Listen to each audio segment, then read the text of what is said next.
एक ब्लॉक के ऊपर दूसरा ब्लॉक रखा है, ठीक है। अब हम इसमें बहुत सारी कंडीशन लेंगे, ठीक है, इसमें बहुत सारी कंडीशन यूज करेंगे।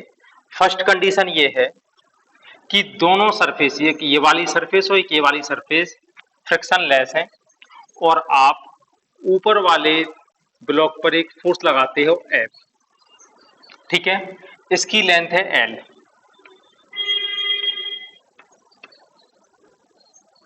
चलो एक बार फिर से देखो, दो ब्लॉक हैं, एक ब्लॉक के ऊपर दूसरा ब्लॉक रखा है, ठीक है, सारी सरफेस फ्रिक्शन लेस है, ऊपर वाले ब्लॉक पर आप फोर्स लगाते हो F, आपको फाइंड करना है find acceleration of both block, ठीक है। आपको दोनों ब्लॉक का एक्सीलरेशन फाइंड करना है, ठीक है, इसको बहुत अच्छे से समझना। देखो दोनों की फ्री बॉडी बनाते हैं, ऊपर वाले का आपने बनाया free body diagram, small M mass का, ये किस सरफेस पर रखा है, फ्रिक्शन लेस सरफेस पर, और आप इस पर फोर्स लगा रहे हो F, ठीक है। आगे ले जाने वाला फोर्स है F, पीछे ले जाने वाला कौन सा फोर्स है, अगर फ्रिक्शन नहीं है तो कोई फोर्स इसका अपोज करने वाला नहीं होगा। इसकी इक्वेशन क्या आएगी, F equal to M A, इसका एक्सीलरेशन A1 लिख लें, स्मॉल m का एक्सीलरेशन हो गया A1, तो हो जाएगा एम A1, A1 की वैल्यू आएगी F ओवर m, ठीक है। यहां तक बात क्लियर समझ में आ रही है आप लोगों को, देख लो। इसके बाद देखो इस वाले ब्लॉक का क्या होगा,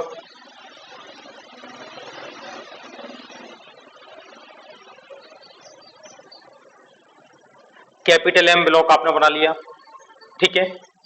अब आप इस पर ये देखो, इस पर कोई फोर्स लग रहा है क्या, फ्रिक्शन भी नहीं है, आप इसको डायरेक्टली टच भी नहीं कर रहे, ठीक है ना, कोई भी फोर्स यहाँ पर अप्लाई नहीं हो रहा है, तो क्या होगा, ये अपनी जगह पर रुका रहेगा, और इसका एक्सीलरेशन, इसमें फोर्स कितना होगा, F इक्वल टू होता है फार्मूला एम ए, इसका एक्सीलरेशन हो गया A2, कोई फोर्स नहीं लग रहा, एम A2 की वैल्यू क्या हो जाएगी, 0, ठीक है।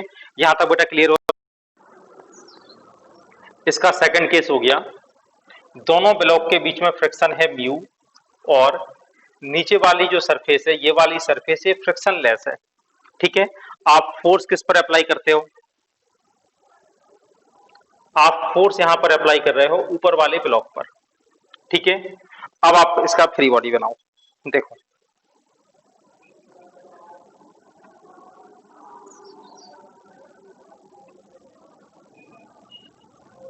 स्मॉल m का फ्री बॉडी कैसे बनेगा, स्मॉल m मास का फ्री बॉडी कैसे बनेगा, F फोर्स लगेगा आगे, ठीक है, और इन दोनों के बीच में एक फ्रिक्शन होगा, फ्रिक्शन F लगेगा पीछे, बात समझ में आ रही है। अगर म्यू है मतलब ये रफ सरफेस है, इन दोनों के बीच में कोई फ्रिक्शन होगा F, ठीक है ना। अब F की वैल्यू क्या लिखोगे, F इक्वल टू होगा म्यू आर, ठीक है, इसको R1 लिखे ले रहे, इसका वेट नीचे अप्लाई होगा mg, रिएक्शन फोर्स ऊपर लगेगा R1, ठीक है। F इक्वल टू हो गया म्यू R1, ठीक है, R1 की वैल्यू क्या होगी mg, F इक्वल टू आ जाएगा म्यू mg, क्लियर है बेटा। अब इसके भी दो केस हैं, अगर F की वैल्यू फ्रिक्शन से बड़ी होगी, first case if F greater than small f, external force friction force से बड़ा होगा, ठीक है ना। आप इतना फोर्स लगा रहे कि दोनों ब्लॉक सेपरेट हो सकते हैं, तो ये सेपरेट हो जाएंगे, और अगर आपने इतना फोर्स नहीं लगा पाया कि इन दोनों को आप सेपरेट कर पाए, तो ये दोनों सेपरेट नहीं हो पाएंगे, ठीक है ना। तो फर्स्ट केस है capital F greater than small f, अगर कैपिटल F की वैल्यू स्मॉल f से बड़ी हुई तो क्या होगा, ये वाला ब्लॉक इस ब्लॉक से अलग हो जाएगा, दोनों ब्लॉक अलग अलग चलना शुरू कर देंगे, ठीक है ना। तो अब इस पर फोर्स कितना होगा, resultant force F minus small f equal to M A1, ठीक है ना। छोटे वाले ब्लॉक का एक्सीलरेशन है A1, बड़े वाले ब्लॉक का एक्सीलरेशन होगा A2, ठीक है, ये हम ऐसा मान के चल रहे हैं। तो F minus F equal to M A1, capital F minus small F की वैल्यू क्या होगी, mu M G equal to आएगा एम ए वन। ठीक है, इससे हम ए वन की वैल्यू फाइंड कर सकते हैं। A one equal to capital F minus mu M G over M. ठीक है, ये आ गया छोटे वाले ब्लॉक का एक्सीलरेशन। ठीक है, यहां तक कोई डाउट नहीं होना चाहिए आप लोगों को। इसके बाद देखते हैं इस वाले ब्लॉक का क्या होगा इसी कंडीशन में। देखो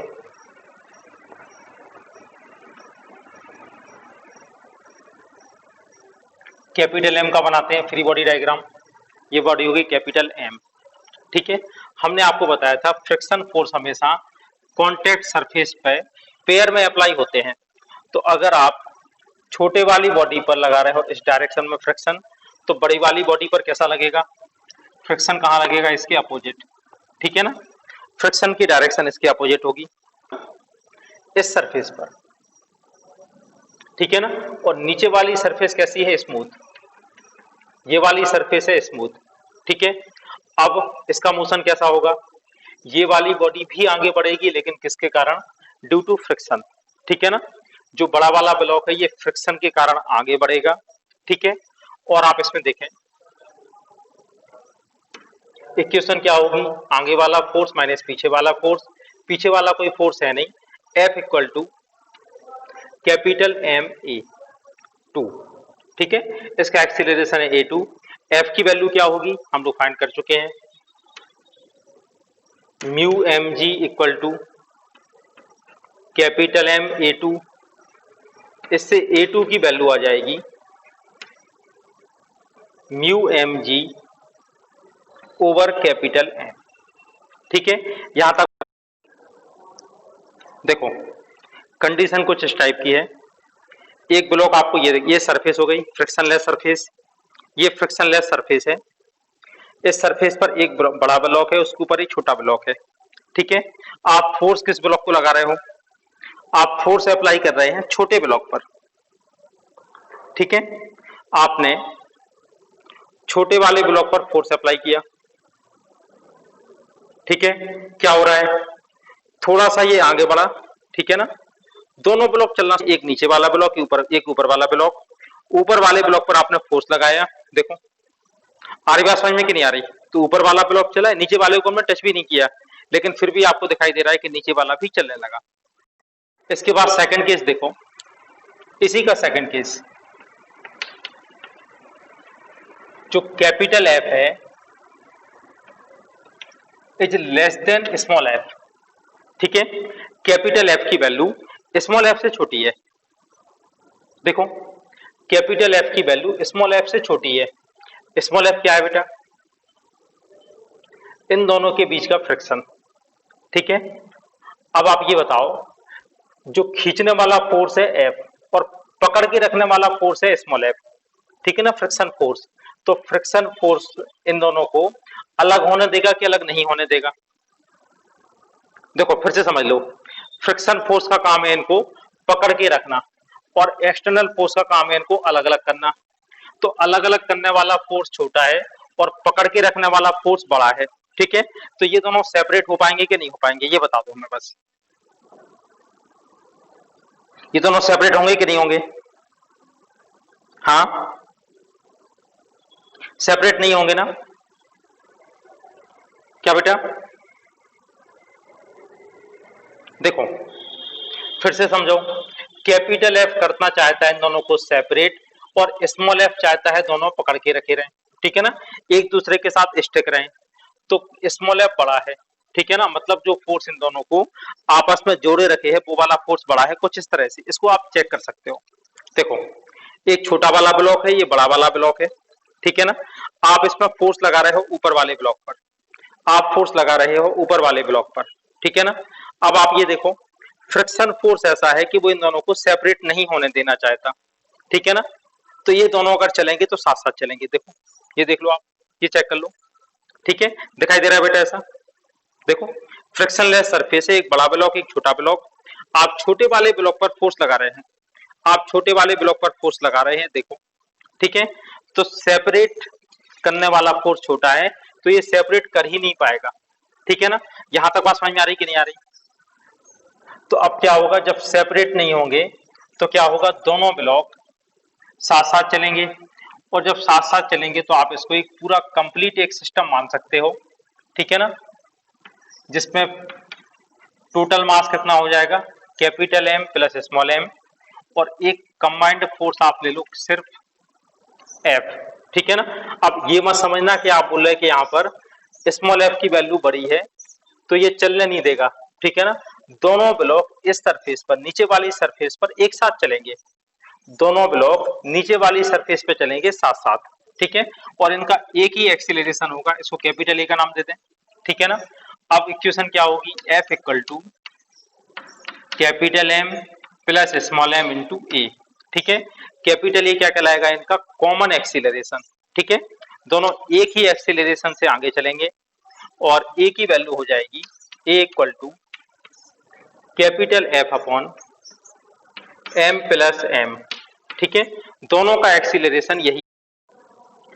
अब अगर दोनों ब्लॉक के बीच में फ्रिक्शन हो, ये वाला फ्रिक्शन है μ1 और ये वाला फ्रिक्शन है μ2, ठीक है, दोनों ब्लॉक के बीच में फ्रिक्शन है और नीचे वाले ब्लॉक और सरफेस के बीच में भी फ्रिक्शन है। चलो ठीक है बेटा, इतना। अब बनाते हैं दोनों का फ्री बॉडी डायग्राम। पहले स्मॉल एम का,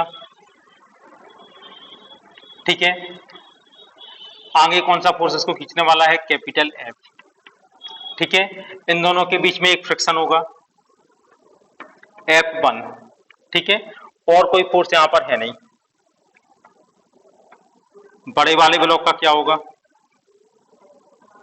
ये हो गया कैपिटल एम, ठीक है, बात समझ में आ रही है।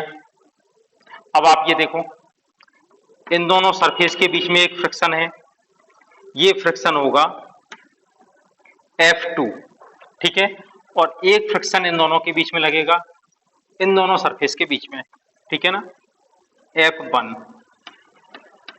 यहां तक बात क्लियर है बेटा कि नहीं, ये बताओ। ये देख लो, फ्री बॉडी एकदम क्लियर है।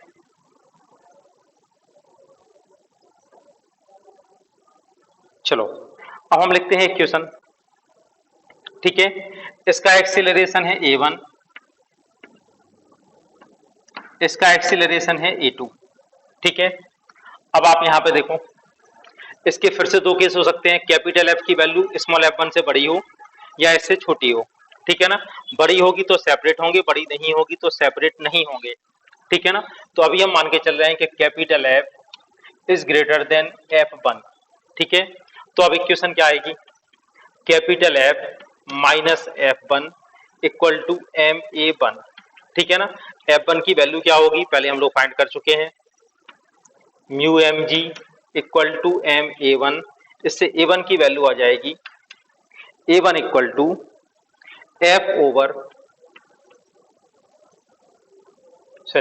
f minus mu M G over m, ठीक है, ये आ चुकी है a1 की वैल्यू।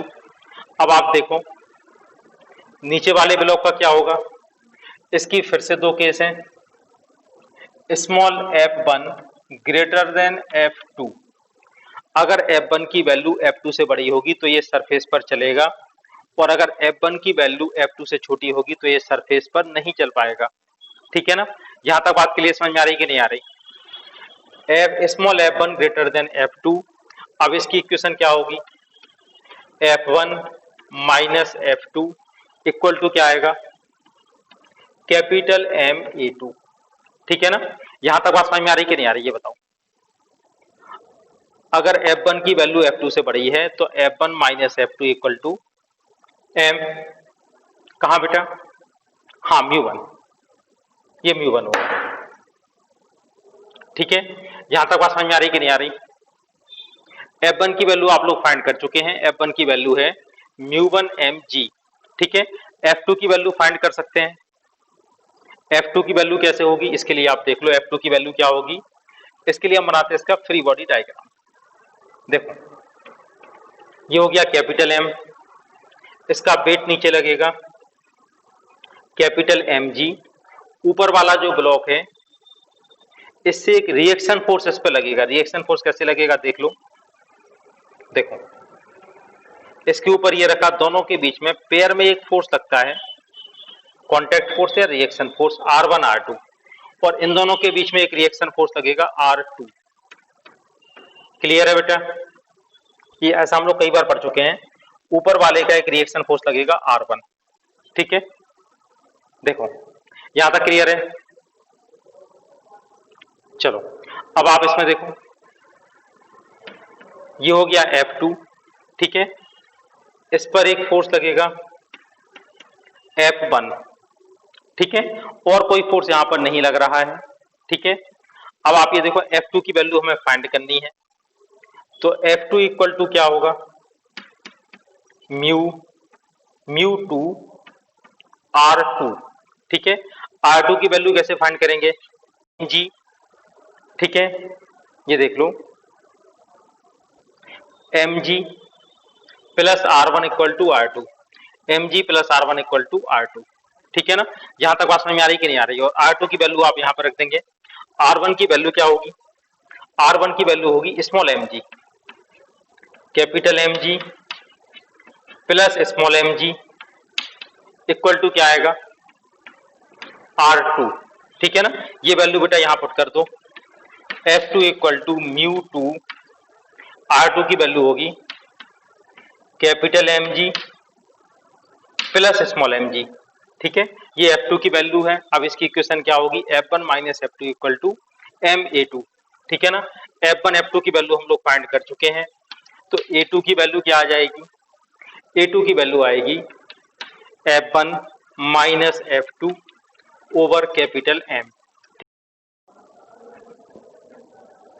देखो बेटा, इस तरह के क्वेश्चन को ढंग से समझने के लिए हम लोग एक एग्जाम्पल का यूज करते हैं। Question number 23 SC Verma. ठीक है, क्वेश्चन में क्या गिवन है, 3 बॉडी आपको दिखाई जा रही है, 7 किलोग्राम, 3 किलोग्राम और 2 किलोग्राम की। ठीक है ना, एक 10 न्यूटन का फोर्स सबसे पहले लगाते हो 2 किलोग्राम पर, उसके बाद 3 किलोग्राम पर, उसके बाद 7 किलोग्राम पर। ठीक है ना, तो आपको तीनों केस में 2 किलोग्राम, 3 किलोग्राम और 7 किलोग्राम पर निकालना है एक्सीलरेशन। A1, A2 और A3 की वैल्यू तीनों कंडीशन में फाइंड करनी है। 2 और 3 के बीच का फ्रिक्शन है 0.2, 3 और 7 के बीच का फ्रिक्शन है 0.3, और इन दोनों के बीच में फ्रिक्शन है 0। ठीक है ना, तो सबसे पहले हम लोग देखते हैं कि यदि हमने force F equal to 10 newton, ठीक है ना, किस पर अप्लाई किया, 2 किलोग्राम ब्लॉक पर अगर 10 न्यूटन का फोर्स अप्लाई किया तो क्या होगा। ठीक है ना, इसमें आप देखें ये 10 न्यूटन का फोर्स है, 2 किलोग्राम पर अप्लाई करते हैं, तो सबसे पहले बनाते हैं तीनों के 3 बॉडी डायग्राम। ठीक है, तो आप ये देखो, ये हो गया 2 किलोग्राम का ब्लॉक। ठीक है ना, इस पर आप 10 न्यूटन का फोर्स लगाते हो फॉरवर्ड डायरेक्शन में। ठीक है, ये दोनों की कांटेक्ट सरफेस है 2 और 3 के बीच में। ठीक है, इसका फ्रिक्शन कहाँ लगेगा, 2 किलोग्राम पर फ्रिक्शन कहाँ लगेगा, इसके अपोजिट। ठीक है, ये वैल्यू होगी F1 की। इसके बाद 3 किलोग्राम ब्लॉक इसके नीचे है। आपको ये मालूम है फ्रिक्शन हमेशा पेयर में अप्लाई होते हैं, फ्रिक्शन फोर्स।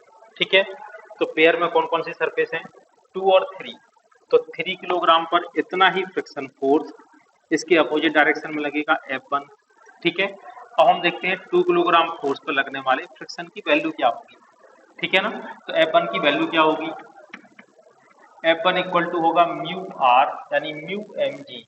ठीक है ना, R की वैल्यू कितनी होगी, म्यू की वैल्यू है 0.2, इसके लिए R की वैल्यू होगी, रिएक्शन फोर्स की वैल्यू होगी 20। ठीक है, तो फ्रिक्शन कितना आ जाएगा, 4 न्यूटन। ठीक है, अब आप ये देखो, आगे खींचने वाला फोर्स है 10 न्यूटन, पीछे से पकड़े कौन सा फोर्स है, रोकने वाला फोर्स कौन सा है, 4 न्यूटन। ठीक है ना, खींचने वाला फोर्स है 10 न्यूटन, पकड़ के रखने वाला फोर्स है 4 न्यूटन। तो ये इसको सेपरेट कर पाएगा कि नहीं कर पाएगा, कर देगा। ठीक है ना, क्योंकि ये वाला फोर्स फ्रिक्शन फोर्स से जाना है, तो इसकी इक्वेशन क्या बनेगी, 2 किलोग्राम ब्लॉक की इक्वेशन क्या होगी, 10 माइनस 4 इक्वल टू 2A1। ठीक है, तो ये कितना आ जाएगा 6 इक्वल टू 2a1, a1 की वैल्यू क्या होगी 3 मीटर पर सेकेंड स्क्वायर। ठीक है, अब हम बात करते हैं 3 किलोग्राम ब्लॉक की। 3 किलोग्राम ब्लॉक को आगे की ओर कौन खींच रहा होगा F1। ठीक है, F1 की वैल्यू कितनी है 4 न्यूटन। अब इसके नीचे देखो 3 और 7 के बीच में भी एक फ्रिक्शन लगेगा। ठीक है ना, फ्रिक्शन की डायरेक्शन क्या होगी, इसकी टेंडेंसी है आगे जाने की, तो फ्रिक्शन इसका अपोज करेगा। ठीक है, अपोज कहाँ करेगा इस तरफ। ठीक है ना, कितनी वैल्यू होगी F2। ठीक है, और यही फ्रिक्शन लगेगा 3 और 7 के बीच में F2। ठीक है, अब F2 की वैल्यू F1 से बड़ी होगी तो ये दोनों इन दोनों ब्लॉक को जोड़ के रखेगा। तो सबसे पहले हम F2 की वैल्यू चेक करते हैं कितनी आती है। ठीक है ना, तो F2 इक्वल टू क्या आएगा, इसकी वैल्यू होगी म्यू। ठीक है, अब आप ये देखो F2 की वैल्यू म्यू आर। ठीक है, अब आप ये देखो ये 2 वाला तो सेपरेट होके चला गया, इसके ऊपर कौन रखा है 3 न्यूटन। ठीक है ना, सॉरी 3 किलोग्राम का ब्लॉक रखा है। तो F2 की वैल्यू क्या आएगी, म्यू की वैल्यू क्या गिवन है 0.3, आर की वैल्यू होगी 3 इंटू 10 यानी 30, F2 की वैल्यू आएगी 9 न्यूटन। ठीक है ना, अब आप ये बताओ इसको सेपरेट करने वाला फोर्स है 4 और पकड़ के रखने वाला है 9, तो क्या ये सेपरेट हो पाएंगे, नहीं हो पाएंगे। ठीक है ना, 3 और 7 सेपरेट नहीं होंगे, सेपरेट नहीं होंगे तो फिर कैसे चलेंगे, आपस में एक दूसरे के साथ स्टिक रहेंगे, और स्टिक होंगे तो कहाँ चलेंगे नीचे वाली सरफेस पर, कैसे चलेंगे साथ साथ चलेंगे। ठीक है ना, तो 3 और 7 दोनों एक साथ चलेंगे, 3 एंड 7 किस फोर्स के कारण चलेंगे F1। ठीक है, F1 की वैल्यू कितनी है 4, ये दोनों आपस में स्टिक रहेंगे और नीचे वाली सरफेस पे चलेंगे, मतलब 3 और 7 को आप एक सिंगल बॉडी कंसीडर कर सकते हो, यानी 3 + 7 कितना हो गया 10। तो एक्चुअल में कंडीशन क्या हो गई, आप ऐसा भी ले सकते हो एक 10 किलोग्राम का ब्लॉक 4 न्यूटन के फोर्स के कारण आगे जा रहा है और इसका कोई फ्रिक्शन भी नहीं है। ठीक है ना, तो अब इक्वेशन क्या बनेगी 4 इक्वल टू 10a, ए की वैल्यू आएगी 0.4 मीटर पर सेकेंड स्क्वायर। ठीक है ना, इसी एक्सीलरेशन से 3 चलेगा और इसी एक्सीलरेशन से 7 चलेगा, मतलब a2 और a3 दोनों की वैल्यू इक्वल होंगी और वैल्यू कितनी होगी 0.4। देखिए अब 10 न्यूटन फोर्स लगाते हैं 3 किलोग्राम पर। ठीक है ना, अब इन तीनों के बनाते हैं free body diagram. 2 kilogram, 3 kilogram और 7 किलोग्राम। ठीक है, इसको आगे लेके जाते हैं, ये दोनों सरफेस के बीच में फंसा हुआ है, तो दो सरफेसेस का दो फ्रिक्शन इसका अपोज करेंगे। कौन कौन से F1 और F2। जो फ्रिक्शन यहाँ पे लगेगा वही फ्रिक्शन आपको यहाँ लगाना पड़ेगा। ठीक है, F2 यहाँ पे लग रहा है तो F2 आपको यहाँ लगाना पड़ेगा। ठीक है, अब देखते हैं, अब आप फोर्स लगा रहे हो इस पर। ठीक है ना, तो सेपरेट करने वाला फोर्स कौन सा है 10, पकड़ के रखने वाला कौन कौन सा है F1 और F2। F1 की वैल्यू हम लोग पहले ही फाइंड कर चुके हैं 4 न्यूटन। F2 की वैल्यू क्या होगी, F2 किसके बीच में फोर्स है, इन दोनों सरफेस के बीच में लगने वाला फोर्स। ठीक है ना, अब आप ये देखो अब क्या हो रहा है 3 के ऊपर 2 और रखा है, तो इसको आप एक सेपरेट बॉडी भी कंसीडर कर सकते हो। ठीक है ना, आप ऐसा भी ले सकते हो कि एक 5 किलोग्राम की बॉडी किसी सरफेस पर रखी है। ठीक है ना, 3 + 2 5 और इनके बीच में फ्रिक्शन कितना है 0.3, तो F2 की वैल्यू क्या हो जाएगी 0.3 इंटू 50 इक्वल टू 15। ठीक है ना, 15 न्यूटन। तो आप ये देखो F1 की वैल्यू कितनी आ गई 4 और F2 की वैल्यू क्या आ गई 15। ये दोनों इसको पकड़ के रखे हैं और 10 इसको चला रहा है, तो क्या इसको सेपरेट कर पाएगा, नहीं कर पाएगा। ठीक है ना, तो ना तो ये इससे सेपरेट होगा ना ही ये इससे सेपरेट होगा, मतलब तीनों बॉडी एक साथ चलेंगी, किस सरफेस पर चलेंगी नीचे वाली सरफेस पर। कितने एक्सीलरेशन से चलेगी? 10 इक्वल टू, इन तीनों को एक ही सिस्टम ले सकते हो, 3 प्लस 7 प्लस 2 कितना आ जाएगा? 12। ठीक है, ये होगा 12, ए की वैल्यू हो जाएगी 10/12। ठीक है ना, या आप कह सकते हो 5/6 मीटर पर सेकेंड स्क्वायर। यही वैल्यू होगी A1 की, यही वैल्यू A2 की, और यही वैल्यू A3 की। इसके बाद नेक्स्ट केस में क्या करते हैं, अब हम ये 10 न्यूटन का फोर्स अप्लाई करते हैं इस बॉडी पर। ठीक है ना, बात समझ में आ रही कि नहीं आ रही? अब क्या होगा, अब आपने 10 न्यूटन का फोर्स कहाँ अप्लाई किया? अब आपने लगाया इस वाली बॉडी पर। ठीक है ना, ये लगा दिया आपने 10 न्यूटन का फोर्स। अपोज कौन करेगा? F2 इस तरफ। ठीक है, ये आगे जाना चाहेगी, फ्रिक्शन की टेंडेंसी इसका अपोज करने की होगी, फ्रिक्शन इसका अपोज करेगा F2। इस पर F2 की वैल्यू कहाँ पे लगेगी? इस तरफ। ठीक है ना, यहां तक बात समझ में आ रही कि नहीं आ रही? अब आप ये देखो F2 की वैल्यू कैसे फाइंड करेंगे इस केस में? तो F2 इक्वल टू कितना आ जाएगा? अभी हम लोग फाइंड कर चुके हैं 15 न्यूटन, यहाँ पर भी 15 ही होगा। ठीक है ना, तो खींचने वाला है 10 और पकड़ के रखने वाला है 15, तो इस केस में भी सारी बॉडी एक साथ चलेंगी। ठीक है, तो फिर से वही होगा, टोटल कितना मास हो गया? 7 प्लस 3 प्लस 2 यानी 12। ठीक है, फोर्स कितना है? 10। ठीक है, ये सारी बॉडी किस सरफेस पर चलेंगी? इस सरफेस पर। 10 इक्वल टू 12A, इसका आंसर भी यही होगा, 5/6 मीटर पर सेकेंड स्क्वायर से तीनों बॉडी चलेंगी। ठीक है इतना।